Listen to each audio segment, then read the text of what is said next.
morning guys, welcome back sa atong munting channel guys. Ngayong araw, papandaw tayo ng fish trap o pagtibaw bubo. Sama ka sa uyot. Malaging tumal yung huli guys kasi palaging may ulan dito.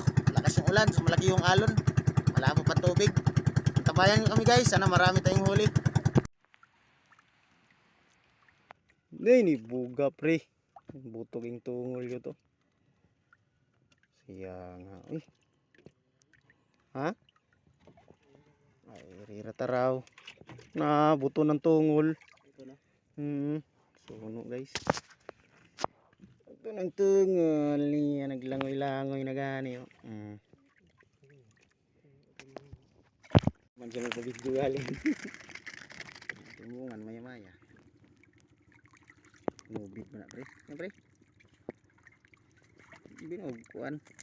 Suk-suk. Maya-maya rin mga timbungan. So, anon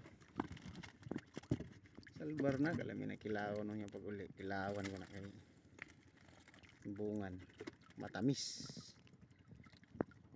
pa sa bibig ka.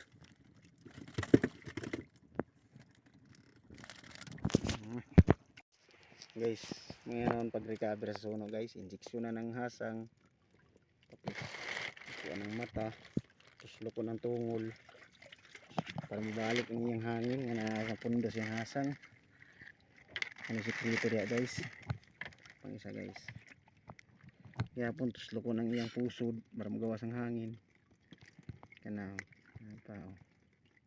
Kas siyempre loko ng hangin guys na kapag revive sa zona. Okay, hello guys, good afternoon. Nakatapos na natin ang pandaw ng fish trap, so pauwi na tayo ngayon. Medyo matumal yung huli. Ito ang huli natin ng mga isda. Si klase, may lapu-lapo. Mga maya-maya at saka timbungan. Si klaseng isda guys. Siguro mga pang-ulam lang to lahat. Mga 3 kilos yata to, mahigit pa. Tapos may buhay tayo ng red grouper guys. So guys, marami siya guys.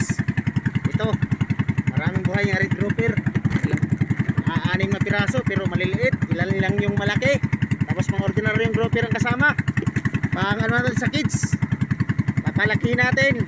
So, hindi kalimutan po, salamat sa Ginoo.